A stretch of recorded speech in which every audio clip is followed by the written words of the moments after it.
Walaupun mahasiswi Universitas Palangkaraya yang menjadi korban kekerasan seksual oleh seorang dosen UPR mencabut laporannya. Direktorat Reserse Kriminal Umum Polda Kalteng yang menangani kasus tersebut tetap melanjutkan penanganan kasusnya sebagaimana aturan hukum yang berlaku. Rabu pagi, Kepala Bidang Humas Polda Kalteng, Komisaris Besar Polisi Kismanto Eko Saputro mengatakan, kasus dugaan kekerasan seksual yang dilakukan oleh seorang dosen masih dalam proses penyidikan. Kasus dugaan tindak pidana yang ditangani sejak 5 September 2022 tersebut bukan delik aduan. Walaupun ada perdamaian, penanganan pidananya tetap dilanjutkan.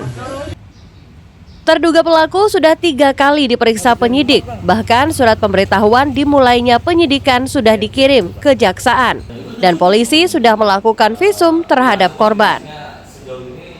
Kasus dugaan tindak pidana kekerasan seksual dan atau tindak pidana penganiayaan yang dilakukan oleh oknum pengajar berlapor itu inisial V dan korban N itu masih berlanjut.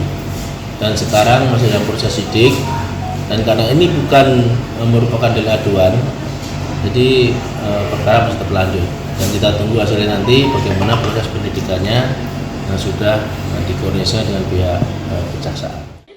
Sementara itu, Marilyn, pegiat anti kekerasan terhadap perempuan Kalimantan Tengah mengatakan, sesuai Undang-Undang Nomor 12 Tahun 2022 yang mengatur penanganan dan perlindungan terhadap korban kekerasan seksual, masyarakat tidak takut melaporkan terjadinya tindak pidana pelecehan maupun kekerasan perempuan.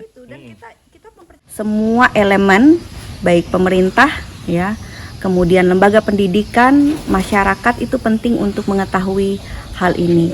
Yang pertama, untuk masyarakat bahwa masyarakat tidak perlu takut untuk melapor karena undang-undang sudah melindungi hak korban, hak keluarga, hak saksi, itu sampai proses hukum selesai, sampai korban mengalami pemulihan secara utuh, dan itu penting. Lalu yang kedua untuk lembaga-lembaga terkait, lembaga pendidikan juga, kemudian lembaga-lembaga yang terkait dengan itu di pemerintah juga penting untuk mengetahui hal ini supaya dalam rangka misalnya proses pendidikan, lalu kemudian proses pendampingan, prosedur ini diketahui dan itu menjadi